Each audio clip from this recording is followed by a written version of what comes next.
Bismillah. Assalamualaikum warahmatullahi wabarakatuh. Mulakan kita punya perkongsian kita pada malam ni dengan Ummul Kitab Al-Fatihah. A'udzubillahi minasyaitonirrajim. Bismillahirrahmanirrahim. Alhamdulillahirabbil alamin, arrahmanirrahim, maliki yaumiddin. Iyyaka na'budu wa iyyaka nasta'in. Ihdinas siratal mustaqim. Siratal ladzina an'amta 'alaihim ghairil maghdubi 'alaihim waladdallin. Amin. Alhamdulillahirabbil alamin, wassalatu wassalamu ala sayyidina Muhammad wa ala alihi wa sahbihi ajma'in. سبحانك لا علم لنا إلا ما علمتنا إنك أنت العليم الحكيم ولا حول ولا قوة إلا بالله العلي العظيم. Jadi pertama-tamanya saya hormati barisan penganjur WAP TV, Wadah Abim PKPM TV Malaysia, yang sudi menjemput saya untuk berkongsi berkenaan dengan bicara hadis 40 Al-Imam An-Nawawi rahimahullah. Jadi bersama-sama dengan saya satu buku atau satu kitab, iaitu boleh nampak Allah tak nampak. Itu satu buku yang namanya Kitab Al-Wafi fi Syarhi Al-Arba'in An-Nawawiyah. Kitab Al-Wafi dalam mensyarahkan hadis 40 Imam Nawawi. Jadi selalu kita semua dengar hadis 40 Imam Nawawi. Hadis 40 zaman sekolah pun kita selalu dengar, zaman kita universiti ke, zaman kita sekolah ke, kita selalu dengar hadis 40. Hadis 40 Imam An-Nawawi rahimahullahu taala. Jadi suka saya bila saya dijemput oleh sahabat saya, saudara Naim, untuk bagi perkongsian. Saya kata kita berkongsi hadis 40. Kerana hadis 40 Imam Nawawi ini, Imam Nawawi mengumpulkan hadis-hadis yang mana Imam Nawawi berpendapat hadis-hadis tersebut merupakan hadis-hadis yang menjadi pasak dalam agama. Qawaiduddin, pasak atau tiang seri agama Islam. Makna kata hadis-hadis ini hendaklah kita tahu, hendaklah kita pelajari untuk kita mendapatkan kefahaman yang benar tentang agama kita. Lebih-lebih lagi dalam dunia era sekarang ni lah, ada banyak-banyak versi kan. Jadi 40 hadis Imam Nawawi bukanlah 40 secara total, tetapi 40 lebih. 40 lebih, tak silap saya 42. 42 hadis. Ada 42 hadis yang dikumpulkan oleh Al-Imam Nawawi, dan Al-Imam Nawawi namakan sebagai 40. Sebelum saya nak terang tentang hadis 40 ni, saya guna kitab ni Al-Wafi.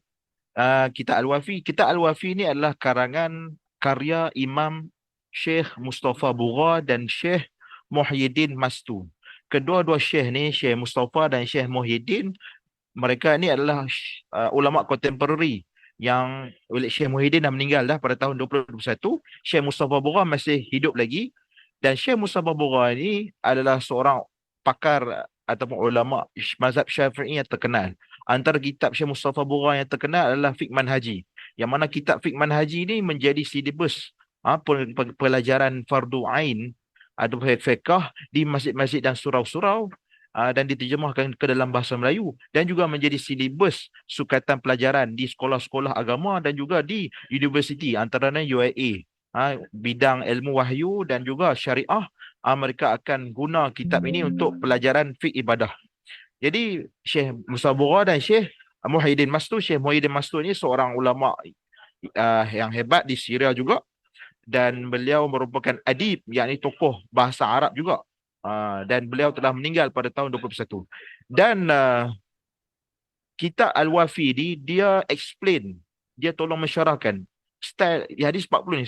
Sebelum saya nak mula, kita kena faham dulu background hadis 40 ni macam mana. Hadis 40 ni ataupun 42 hadis yang dikumpulkan oleh Imam Nawawi ni, Imam Nawawi kumpulkan dan Imam Nawawi bagi explanation sikit-sikit. Yang mana Imam Nawawi kata 42 hadis ni adalah yang penting. Bukanlah kata hadis lain tak penting, tapi 42 ni kalau kita ni banyak sangat hadis kan, banyak sangat hadis nak baca. Jadi Imam Nawawi mudahkan bagi kita, okey, baca dulu 42 hadis ni untuk mendapat genggaman yang kuat berkenaan dengan agama Islam ni. Jadi 42 hadis ni Imam Nawawi susun, dan datang selepas Imam Nawawi ni ulama-ulama yang banyak. yang mensyarahkan hadis ni. Dan pada zaman kontemporari ni, ulama seperti yang terbaru, yang kontemporari adalah Syekh Mustafa Bugha dan Syekh Muhyiddin Mastur rahimahullah. Mereka berdua ini telah menghasilkan satu kitab namanya Al-Wafi fi Syarhi Al-Arba'in An-Nawawiyah. Al-Wafi dalam mensyarahkan hadis 40. Al-Wafi ni boleh jumpa dekat kedai-kedai buku pun ada terjemah bahasa Melayu. Jadi tuan-tuan dan puan kalau nak cari buku bahasa Melayu dia, terjemahan dia boleh pergi kat kedai-kedai buku. Carilah Al-Wafi Syarah Hadis 40 Imam An-Nawawi. Itu sedikit sebanyak tentang background. Dan sebelum saya nak mula, kan mungkin pada malam ni tak sempat lagi kita nak pergi kepada hadis 40. Sekadar nak bagi gambaran latar belakang dulu. Siapakah yang dimaksudkan dengan Al-Imam An-Nawawi rahimahullah? Kadang-kadang kita dengar nama Al-Imam An-Nawawi, Al-Imam An-Nawawi. Kadang-kadang kita selalu dengar Imam Nawawi, nama Imam Nawawi. Kadang-kadang kita anggap macam benda remeh. Oh, nama Imam An-Nawawi salah seorang ulama mazhab Syafi'i.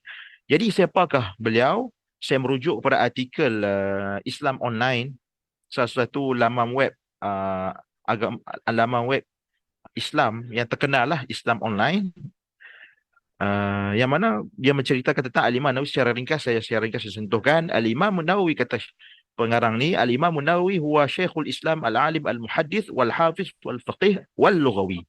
Syekh Imam Nawawi, Al-Imam Nawawi ini adalah Syekhul Islam. Maknanya tokoh ulama Islam yang terulung. Al-alimu al-muhaddis, dia seorang ilmuwan, seorang ahli hadis. Wal-hafiz, dan ulama hadis yang menghafaz. Al-hafiz ni saya dah lupa lah, berapa ratus ribu hadis, saya lupa dah, minta maaf. Al-faqih, dan seorang ahli fiqah. Wal-lughawi, seorang pakar bahasa. Ahad abrazil ulama il-Islam wa fuqaha syafi'iyah, dia merupakan salah seorang ulama Islam dan tokoh fiqah mazhab Syafi'i yang terhebat.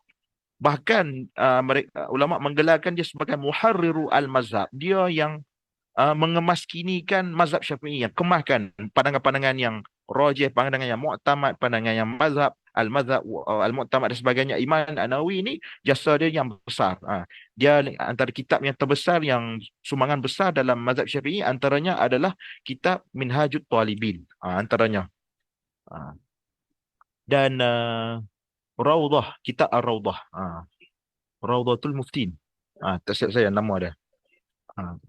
Singkatannya Ar-Rawdah. Nama penuh beliau apa? Nama penuh dia, sebab kita nak kenal dulu siapa Al-Imam An-Nawawi.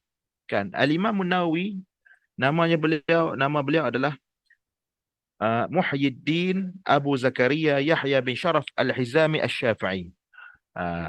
An-Nawawi. Nama beliau Yahya, tapi kunyah dia diberi gelaran. Kunyah ni macam gelaran lah. Dia ada kunyah, dia ada laqab. Jadi nak mudah bagi faham, antara gelaran yang diberi padanya adalah Abu Zakaria. Kenapa gelaran Abu Zakaria? Kerana Arab ni pada zaman tu, bila ada nama Yahya, mereka akan letak, orang Pelatah, mereka akan letak Abu Zakaria. Sebab apa? Yahya ni bapanya Zakaria kan, dan Nabi Yahya. Abu Zakaria Yahya bin Sharaf. Dan antara gelaran yang diberi kepada Imam Nawawi adalah Muhyiddin, penghidup agama. Tapi Al-Imam diriwayatkan Al-Imam Nawawi tidak bersetuju dengan gelaran Muhyiddin, iaitu orang yang menghidupkan agama. Kerana bagi Imam Nawawi, agama ni dah hidup. Jadi janganlah kata saya ni pula jadi nak menghidupkan agama, seolah agama ni mai pada saya. Lebih kurang macam itulah kata Imam Nawawi secara tawaduk, meskipun dia seorang yang sangat-sangat berjasa kepada Islam. Al-masyhur bismin An-Nawawi, dia masyhur dengan gelaran An-Nawawi. An-Nawawi ni apa? Dia satu nisbah kepada suatu perkampungan di Syria, namanya Nawa. Jadi siapa yang graduate daripada Syria kan, mengaji Syria, mungkin dia boleh cerita lebih lanjut lah. Perkampung Nawa tu ada lagi ke tak kan? Jadi Al-Imam An-Nawawi dilahirkan pada bulan Muharram am 600 wa wahid wa thalathun Hijrah. Dia lahir pada 631 Hijrah pada bulan Muharram di perkampungan Nawa. Yang dia lahir daripada ibu ayah yang saleh. Walamma balagha al-ashirata min umrihi bada'a fi hifzil Qur'ani wa qira'atil fiqh ala ba'd ahli al-ilmi hunaka. Jadi pada umur 10 tahun dia telah memulakan menghafaz Al-Quran dan mempelajari ilmu fiqh dan ilmu-ilmu agama yang lain pada ulama-ulama di perkampungan Nawa. Wasadafa anna marra bitilkal qaryah Syekh Yasin bin Yusuf Al-Marakishi. Pada suatu hari, nak menceritakan tentang zaman childhood Imam Nawawi. Suatu hari datang seorang ulama besar di perkampungan Nawar tu. Namanya Syekh Yasin bin Yusuf Al-Marakishi. Syekh Yasin lalu dekat kampung tu duk tengok kan. Kalau bahasa orang lah usyar. Kalau orang utara duk pedor, duk perhati, duk tenung. Dia perasan ada sekumpulan budak-budak Serbian, budak-budak kecil ni, depa duk paksa seorang budak yang depa duk paksa, mereka memaksa seorang budak ini untuk main. Weh, jom. Bayangkan tuan-tuan, paksa untuk main. Paksa budak ni untuk main. Budak ni tak nak main. Wa huwa yahribu minhum wa yabki li ikrahim. Dia lari. Budak yang kena paksa main ni, dia lari. Aku tak nak main. Lepas tu dia menangis. Lepas tu dia lari daripada kawan-kawan dia yang paksa dia tu. Lepas tu budak tu pun wa yaqra'ul Quran. Dan dia baca Quran. Bayangkan. Kalau sesepada anak, kan, anak kecil tu tak dipaksa oleh anak-anak ni, jom main macam bola, macam tanda clap dan sebagainya, macam mancih apa. Dia tak nak. Aku nak baca Quran. Subhanallah, kan. Anak tu jadi wali, kan. Tapi Imam Nawawi ni, dia betul. Dia lari daripada kawan-kawan dia yang paksa dia main, lalu dia lari, dia baca Quran. Dan itu adalah Al-Imam Nawawi. Lalu Syekh Yasin ni nampak, dahsyat ni. Kan, dia pun terus pergi cari bapak dia.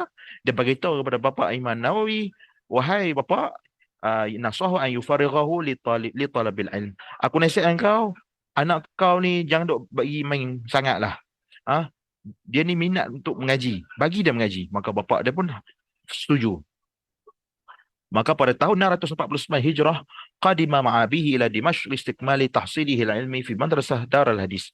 Maka pada tahun 649 Hijrah, Imam Nawawi bersama dengan bapanya pergi ke Damsyik. Orang Arab sebut Dimashq. Melayu dia ringkas tu Damsyik. Dia pergi pada Damsyik. Bapak bawa dia pergi Damsyik untuk melanjutkan pelajaran di sana di sebuah pusat pengajian namanya Madrasah Darul Hadis. Wasakana al-madrasah ar-rawahiyah. Dan Imam Nawawi dia tinggal dekat satu sekolah namanya al-madrasah ar-rawahiyah, yang mana ianya bercantum dengan Masjid Al-Umawi di Damsyik. Pada tahun wafi'am 651 pada tahun 651 Hijrah hajja ma'abihi thumma raja'a ila Dimashq. Kemudian pada tahun 651 Hijrah, Imam Nawawi follow bapak beliau pergi menunaikan haji. Kemudian lepas menunaikan haji, pulang kembali ke Dimashq. Wa hunaka akabba ala ulama'iha yanhal minhum. Maka di sana Imam An-Nawawi menetap di Dimashq untuk mempelajari ilmu-ilmu daripada ulama-ulama Damsyik. Dan beliau mempunyai anak murid yang sangat ramai. Kata Al-Imam Ibnu Al-Attar, sami'a minhu khalqun kathirun minal ulama'i wal hufadhi was suduri wa ar-ru'asa. Ramai sungguh orang anak murid yang menuntut daripada Al-Imam An-Nawawi, yang terdiri pada ilmuwan-ilmuwan, dia terdiri pada Al-Hafiz. Al-Hafiz ni gelaran, bukan kita hafal Quran 30 juzuk. Al-Hafiz ni berapa ratus, 1,000 kan, saya dah lupa dah. Tapi Al-Hafiz ni hanya gelaran untuk mereka yang menghafal setengah ratusan ribu daripada hadis, baru dapat Al-Hafiz. Maitang kita ni, zaman kita, orang yang hafal 30 juzuk diberi nama Al-Hafiz. Tak ada masalah lah, kan, perubahan zaman. Cumanya ada juga yang tak jaga hafazan, jadi Al-Habis. Habis Wasudur Ar-Ru'asa. Dan pemimpin-pemimpin besar pun mengaji daripada dia. Masya Allah, tengok. Pemimpin zaman dulu pun tak segan silu mengaji daripada ulama-ulama. Wa takharaji bi khalqun kasir minal fuqaha. Maka ramailah anak-anak muridnya yang menjadi orang-orang yang besar dalam agama. Dan karya yang subhanallah, karya itu sangatlah banyak. Karyanya karya Imam Nawawi ini sangatlah banyak, tuan-tuan dan puan-puan rahimakumullah. Meskipun beliau hidup, tak silap saya, sampai 46 tahun. Betulkah saya kalau saya salah, tapi 46 tahun. Umur 40-an beliau telah wafat, tapi meninggalkan karya yang sangat banyak. Saya nak kira ni tak sempat nak kira, banyak. Kan, 1, 2, 3, 4, 5, banyaklah. Tapi antara yang kita sudah dengar adalah Al-Azkar. Antaranya Riyadhus Salihin. Tapi yang antara yang paling masyhur, semua ni hebat. Antara yang paling masyhur tiga. Riyadhus Salihin, uh, kitab dia Syarah An-Nawawi 'ala Muslim, dan yang ketiga adalah Syarah Nawawi 'ala Muslim, Syarah Sahih Muslim, Riyadhus Salihin, dan antaranya lagi mana tah?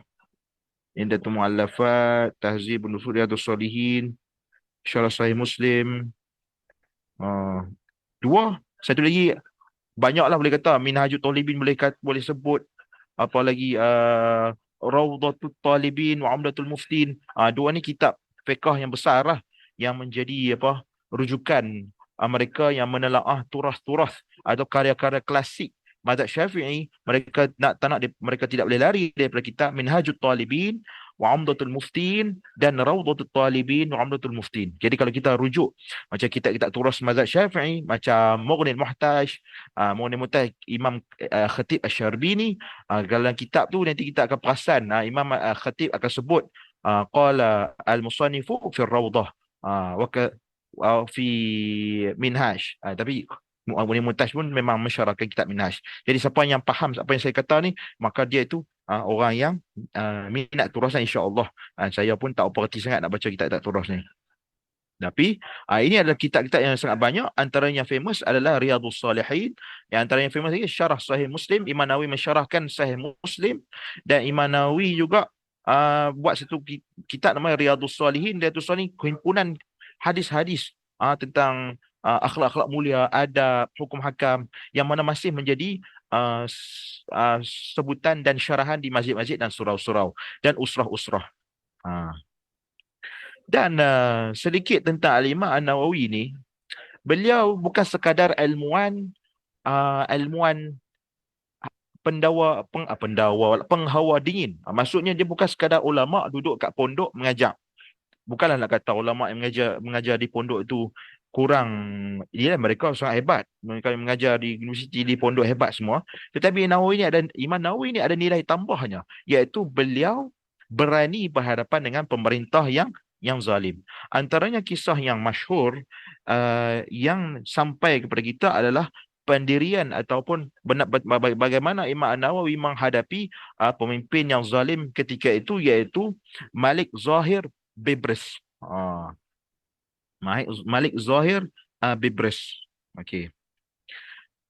Kalau kita tengok dalam artikel yang menceritakan kisah sedemikian, saya sekadar nak cerita pada tuan-tuan dan puan-puan. أن الملك المعروف وهو الظاهر ببرس حينما انتصر على التتار وأجلاهم من مملكته وطردهم منها بعد قتال شهير متطاول المدة قادم قدوم المنتصرين إلى بلاد الشام من أرض مصر. Jadi pada suatu hari berlaku peperangan antara kerajaan Malik Zahir Bibris dengan Tatar Mongol, dan mereka peperangan itu berjaya.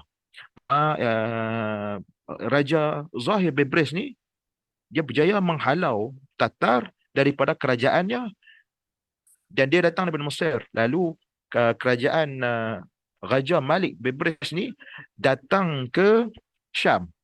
Dia masuk ke negeri Syam. Ketika itu Imam Nawawi memang ada ke Syam. Imam Nawawi berada di Damsyik. Damsyik itu berada di Syam. Lalu ketika mana Malik Bibris itu sampai ke Syam, dia datang dengan bongkok dan Mongol dah laganah. Dan Malik Bibris ni dia seronok lah, aku ni orang yang hebat.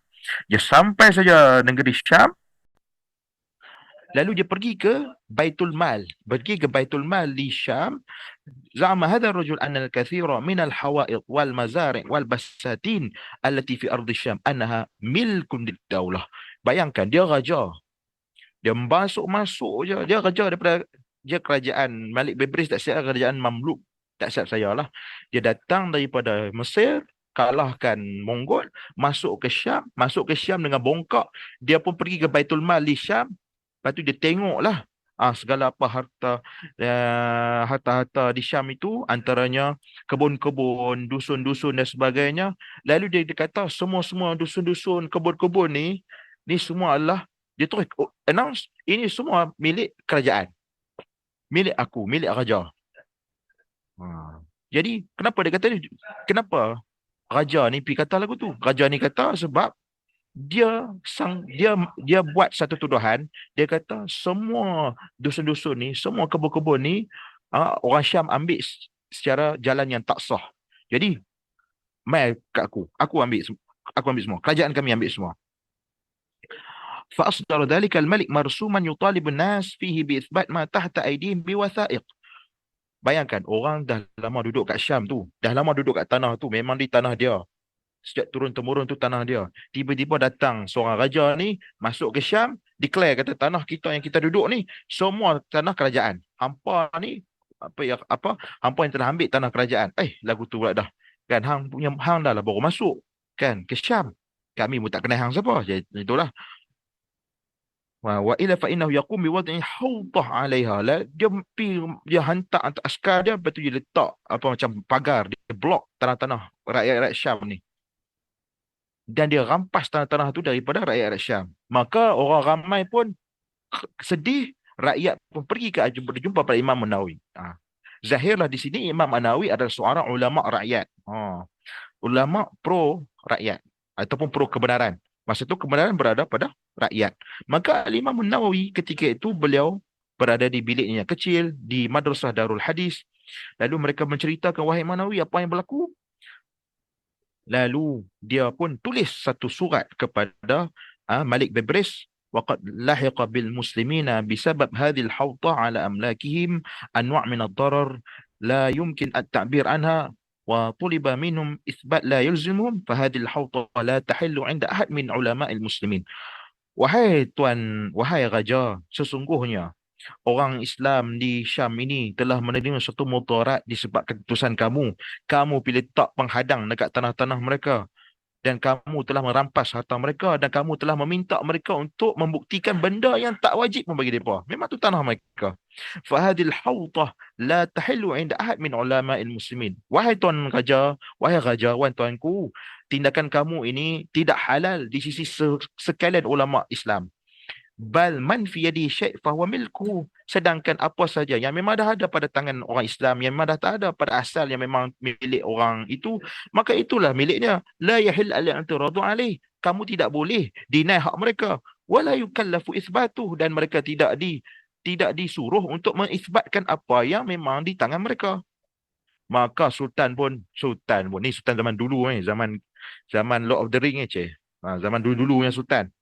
فغضب السلطان من هذه الجرأة عليه. Maka sultan murka sungguh, berani Tok Syekh ni lawan cakap aku. Waqad qadima mutanafishan muntasir ala Tatar. Aku ni dah lah menang lawan Tatar. Tiba-tiba aku ni kena hina macam tu oleh Tok Syekh ni, yang duduk kat bilik kecil dekat pondok Madrasah Darul Hadis. Maka raja ni pun fa'amara biqat'i rawatibi an-Nawawi wa azlihi an jami' manasibih. Maka raja ni duk ingat dia ni mesti ulama yang ada pangkat dan gaji semua. Wahai pegawai bentara-bentara sekalian, janganlah bagi pada dia gaji. Janganlah bagi, pecatlah dia sekalian daripada sekalian pangkat-pangkat kerajaan. Walakinnal mufaja'ah annahum akhbaruhu anna syaikha laisa lahu ratib. Wahai tuanku, tak tahukah? Tak ada orang hantar WhatsApp kah? Kerana Imam Nawawi ini dia memang tak ambil gaji. Walaisa lahu mansibun. Dia memang tak ada pangkat dan harta, pangkat dan jawatan. Lalu tuanku terkejut. Lepas tu kita beralih ke Imam Nawawi pula. Walamma ra'a asy-syaikhu anna al-kitab wa risalata allati arsalaha ila dhalika sultan lam tufid. Imam Nawawi tak puas hati. Aku dah utus surat, raja dah buat tak tahu ya. Lalu walam tughayyir fi waqi'il amr syai'an. Aku dah tulis surat, aku dah hantar dah courier dah, tak ada apa-apa. Maka kata Imam Syafi'i, Imam Nawawi pun, apa Imam Nawawi buat? Ni lagi dahsyat. Subhanallah. Imam Nawawi pun zahaba ilaihi birijlaihi wa kallamahu kalaman qawiyan syadidan. Maka Imam Nawawi tak tunggu banyak dah. Imam Nawawi berjalan daripada bilik dia, daripada Darul Hadis, pergi ke istana raja. Nak tegur raja dengan teguran yang pedih. Farada as-sultanu an yabtisha bih. Maka raja bila kena panah kata-kata tu, sultan nak pukul dia lah. Tetapi Allah Ta'ala telah mengubah hatinya. Dan di sini ada satu Diriwayatkan lah, diriwayatkan. Diriwayatkan. Uh, uh, okay. Diriwayatkan ketika mana raja nak pukul dia, ketika mana raja nak bunuh dia, ada satu kisah tu di mana ada satu kisah tu raja nak bunuh dia, tapi dia tak raja nampak ada dua binatang buas belakang Imam Nawawi nak protect Imam Nawawi. Jadi tak jadi nak pukul. Tapi mungkin tu satu peristiwa yang lain. Ni peristiwa yang pertama, raja nak pukul, nak seksa Imam Nawawi, tapi Allah Taala ubah hati dia. Jadi raja pun tak jadi nak teruskan dengan keputusan dia, lalu raja pun membatalkan keputusannya.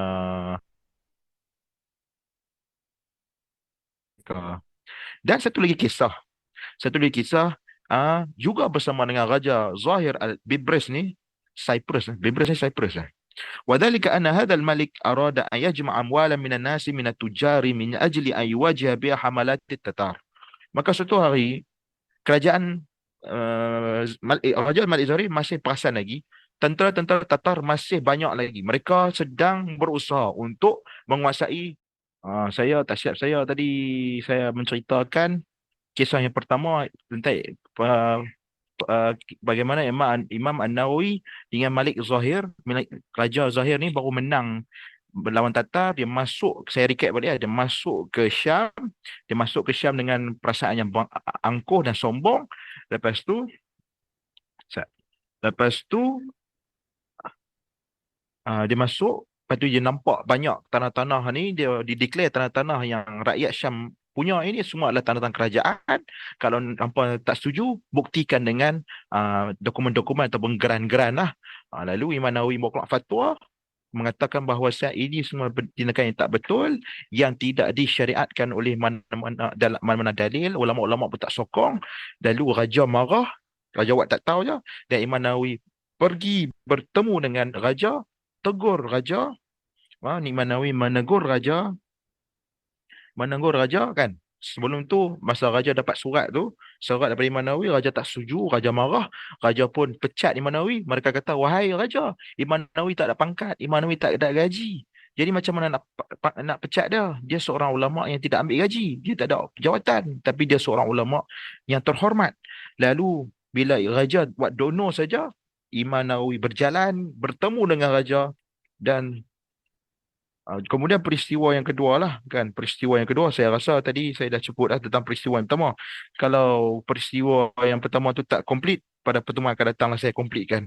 Jadi peristiwa yang kedua, kita doakan penganjur diberi bekalan elektrik yang mencukupi, insya-Allah. Peristiwa yang kedua, raja nak cukai. Saya ringkaskan lah. Raja nak mencukaikan rakyat. Sebab apa? Sebab kita nak perang. Kita nak perang dengan Tatar. Jadi rakyat gelisah minta tolong Imam Nawawi, dan banyak ulama-ulama yang pro kepada raja, mereka mengeluarkan fatwa menyokong raja. Tapi Imam Nawawi tak. Imam Nawawi bagi tahu kepada raja, kalau sebelum kamu nak minta aku berkeluar fatwa untuk menyokong tindakan kamu, maka kamu dahulu, kerana kamu ni sebelum ni kamu ada seorang hamba, dan Allah Ta'ala bebaskan kamu daripada hamba, dan Allah Ta'ala bagi kamu jawatan seorang raja kerajaan Mamalik. Kerajaan Mamalik ni, mereka ni asal usul hamba, dan mereka menjadi raja. Nak tahu lebih lanjut tentang kerajaan Mamalik, bacalah kitab sejarah. Jadi Malik Zahir ni mempunyai 1,000 hamba lelaki, yang mana setiap seorang hamba lelaki ini mempunyai setunggangan haiwan yang memikul emas yang banyak, dan juga raja juga mempunyai 100 hamba perempuan, yang mana pada setiap hamba perempuan itu adanya barang kemas yang banyak. Jadi ini adalah menceritakan betapa kayanya Raja Zahir Bibris.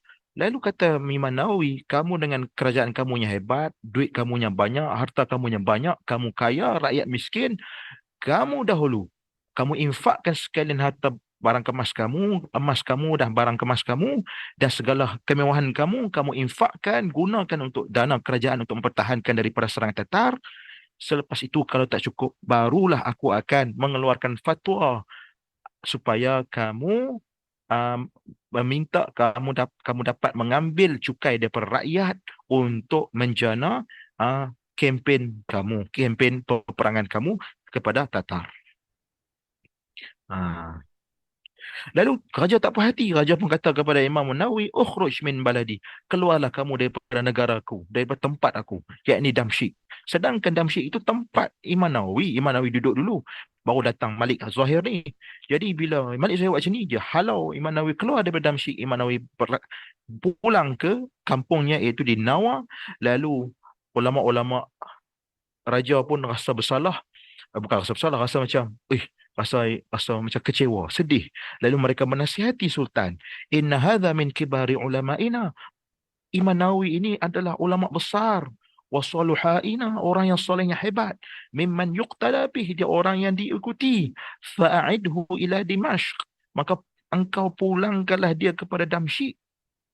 Fakataba biruju'ihi, maka raja pun rasa takut. Raja pun takut dengan haibah dengan kehebatan seorang ulama. Maka raja pun tuliskan suatu titah memerintahkan kepada Imam Nawawi untuk pulang ke Dimashq. Illa anna Nawawi rahimahullah imtana'a. Imam Nawawi tidak mahu untuk kembali.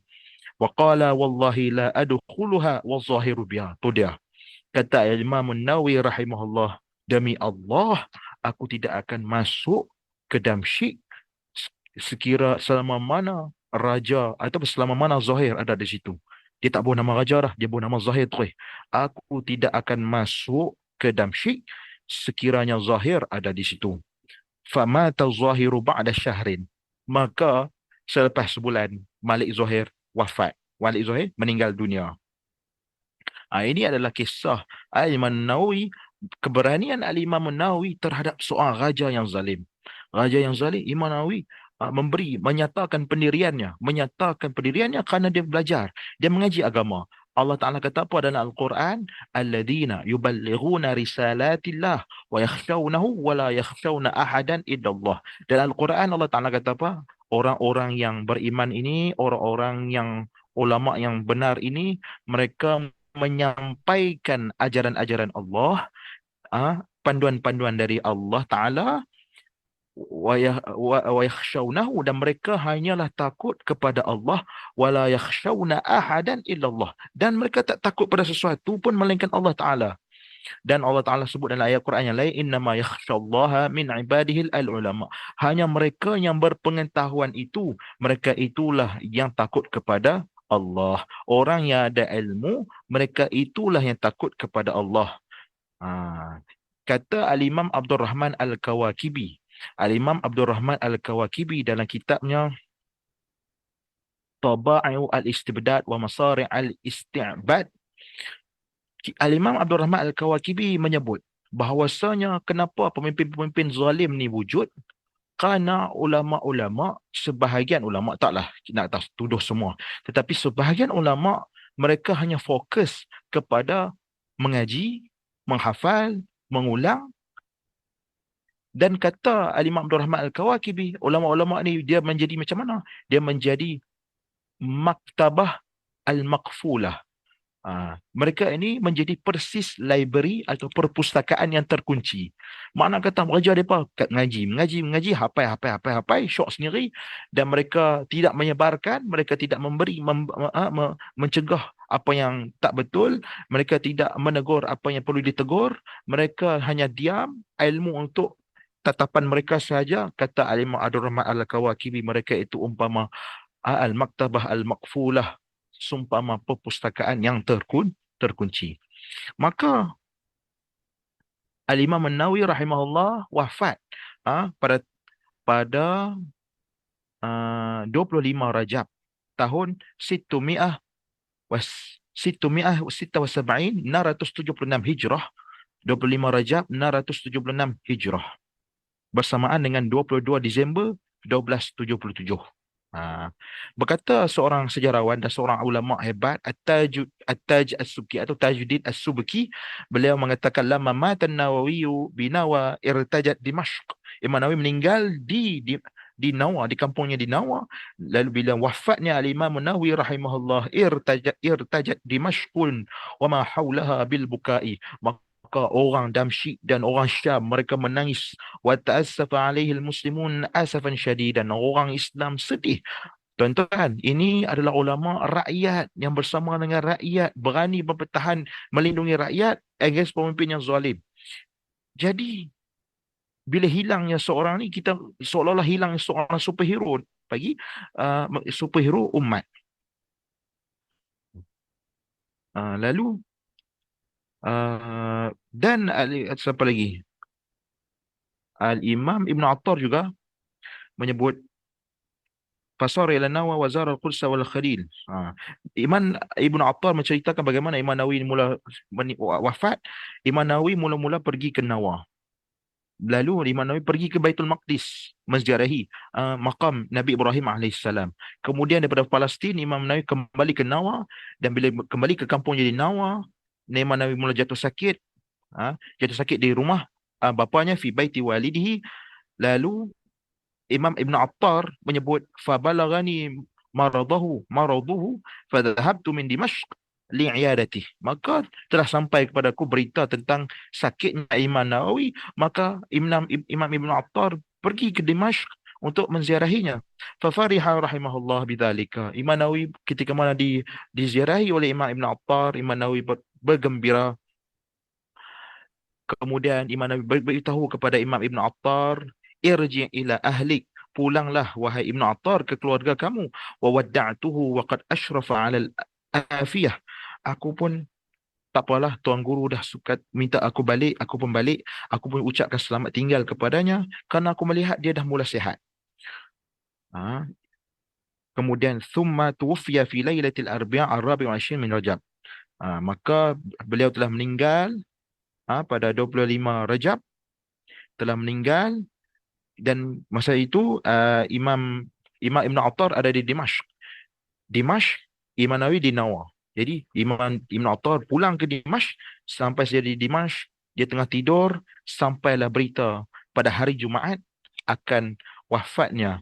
Fa baina ana naimun tilka lailah idza munadin yunadi ala sidati jami'in Dimashq fi yaum Jum'ah as-salatu ala Syekh Ruknuddin al-Muqi'. Jadi pada hari Jumaat datang berita pada malam Rabu tu, yang berita dah sampailah ke Dimashq, daripada Nawar sampailah ke Dimashq. Maklumlah zaman dulu mana ada WhatsApp dan telefon kan. Jadi sampailah berita, fasaha nasu lidzalika anida. The moment muazzin Dimashq Masjid Dimash ni buat keluar announcement cara depa dulu menjerit dah, iman kita akan solat jenazah untuk Imam Nawawi, jenazah gaib.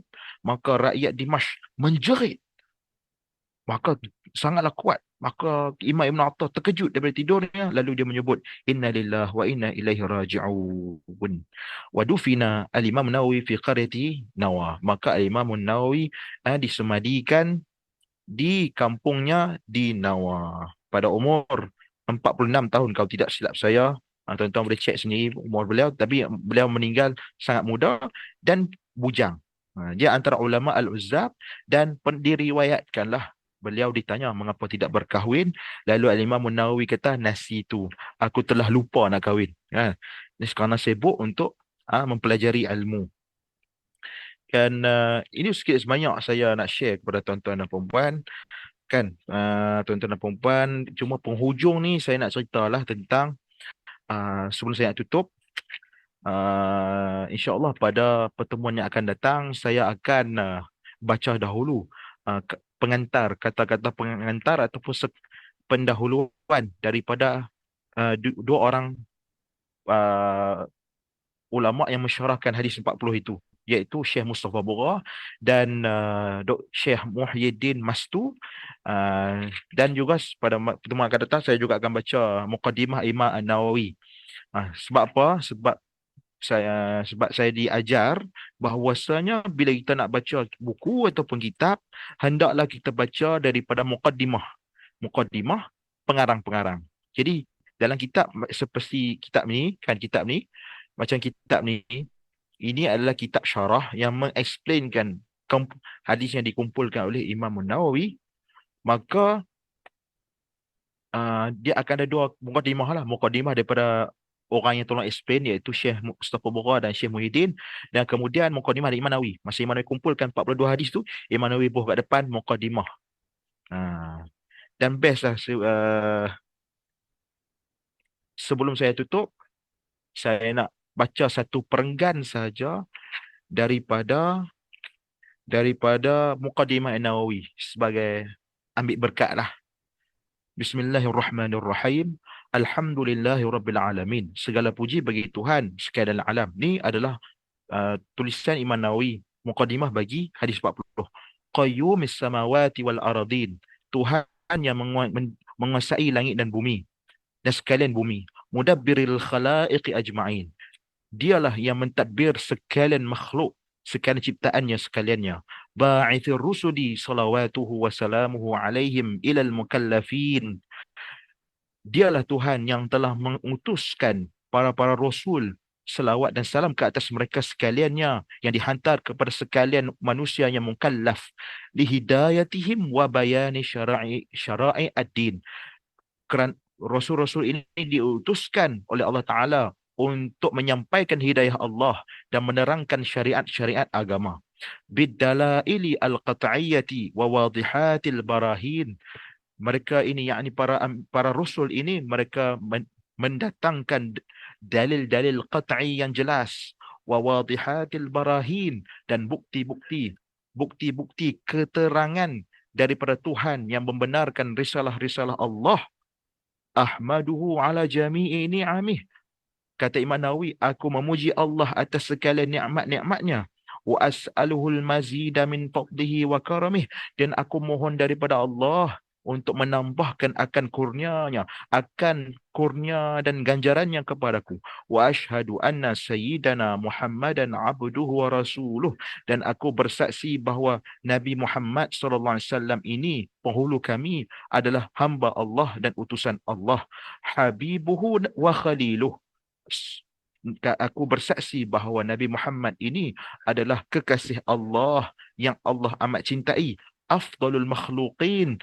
Nabi Muhammad ini, aku bersaksi bahawa Nabi Muhammad ini adalah afdalul makhluqin, makhluk Allah yang paling mulia. Al-mukarramu bil Qur'anil azizil mu'jazatil mustamirrah ala ta'aqubis sinin. Yang mana Nabi Muhammad ini dimuliakan dengan mukjizat Al-Quran, yang mana mukjizatnya ini berterusan hingga bertahun-tahun tahunan. Wa bisunanil mustanirati lil mustarsyidin. Dan Nabi Muhammad ini dimuliakan dengan sunnah-sunnah baginda yang menerangkan sekalian mereka yang mahu panduan daripada baginda. Al-makhsusu bijawami'il kalimi wasamahatiddin. Dan Nabi Muhammad ini diberi suatu khususiat, suatu keistimewaan, di mana sabdaan-sabdaan Nabi ini adalah dibentuk dengan jawami'ul kalim. Makna kata apa? Nabi Muhammad sebut sikit dia, maknanya sangat luas, maknanya mencakupi semua. Wasamahatiddin. Dan Nabi Muhammad diberi mulia dan keistimewaan, di mana agama ini agama yang samahah, agama yang lapang, yang mudah, yang tidak menyulitkan. Salawatullahi wasalamuhu alaihi wa ala sairin nabiyyin wal mursalin. Selawat dan salam Allah Ta'ala ke atas sekalian para anbiya dan para mursalin, wa ali kullin, dan sekalian ahli keluarga mereka, wa sair salihin, dan sekalian orang soleh. Jadi sekadar itu cukup sahaja kot saya sebut. Dan pada pertemuan yang akan datang, saya akan mention lah sedikit, tentang, saya akan sebutlah, bacakan penuh mukadimah Imam Nawawi, supaya kita dapat tahu matlamat Imam Nawawi, apa aim Imam Nawawi, apa tujuan Imam Nawawi. Dan juga saya akan baca juga mukadimah Syekh Mustafa dan Syekh Muhyiddin, untuk kita tengok semangatnya. Ulama-ulama kontemporari ni, mereka nak follow jejak langkah ulama-ulama yang terdahulu. Mereka nak menyambung legasi Imam Nawawi. Dan saya, kalau boleh, saya nak apa? Saya nak apa nak langgar janji saya nak sebut satu hadis. Hadis yang pertama saja sebelum saya ucapkan salam. Hadis yang pertama saya barakah hadis Nabi SAW. Hadis yang pertama iaitu amal itu bergantung pada niat. Bismillahirrahmanirrahim. An Amiril Mu'minin Abi Hafsin Umar ibn Al-Khattab radhiyallahu anhu qala sami'tu Rasulullah sallallahu alaihi wasallam yaqul innamal a'malu binniyat wa innama likulli imri'in ma nawa faman kanat hijratuhu ila Allah wa rasulih fahijratuhu ila Allah wa rasulih wa man kanat hijratuhu lidunya yusibuha aw imra'atin yankihuha fahijratuhu ila ma hajara ilaihi. Daripada Sayyidina Umar Al-Khattab radhiyallahu anhu bahwasanya aku mendengar Rasulullah sallallahu alaihi wasallam bersabda, sesungguhnya hanya saja amal itu bergantung kepada niat, dan sesungguhnya hanya saja setiap orang itu berdiri atau bergantung ke atas apa yang dia telah niatkan. Barang siapa yang hijrah kepada Allah dan Rasulnya, maka hijrahnya itu kerana Allah, yakni kepada Allah dan Rasulnya. Wa man kanat, dan barang siapa yang hijrahnya itu untuk mendapatkan barang untung dari dunia ataupun semata-mata untuk menikahkan dengan seorang perempuan, maka hijrahnya itu atas apa yang dia hijrahkan, yakni untuk dunia dan untuk perempuan yang dia mahu nikahi. Hadis ini hadis sahih yang diriwayatkan oleh Asy-Syaikhan iaitu Al-Imam Al-Bukhari dan Al-Imam Muslim ada fi sahihaihima pada kitab-kitab hadis mereka, Jami' kitab Sahih Bukhari dan kitab Sahih Muslim. Kata Syekh Musa huma as-sahul kutubi al-musannafah. Dua-dua kitab ni Sahih Bukhari dan Sahih Muslim adalah dua-dua kitab yang paling sahih yang dikumpulkan pada zaman kini. Jadi sekian daripada saya. Salah silap dan kurang itu saya minta maaf. Kalau ada kekeliruan tadi saya pun minta maaf. InsyaAllah kita akan bertemu pada pertemuan yang akan datang, jika diizinkan oleh Allah Subhanahu wa taala. Yang baik daripada Allah, yang buruk itu, kekurangan itu dari diri saya sendiri. Aqulu qawli hadza astaghfirullahal azim li wa lakum wa jazakumullahu khairan katsiran. Syukran ala husni istima'ikum. Assalamu alaikum warahmatullahi wabarakatuh.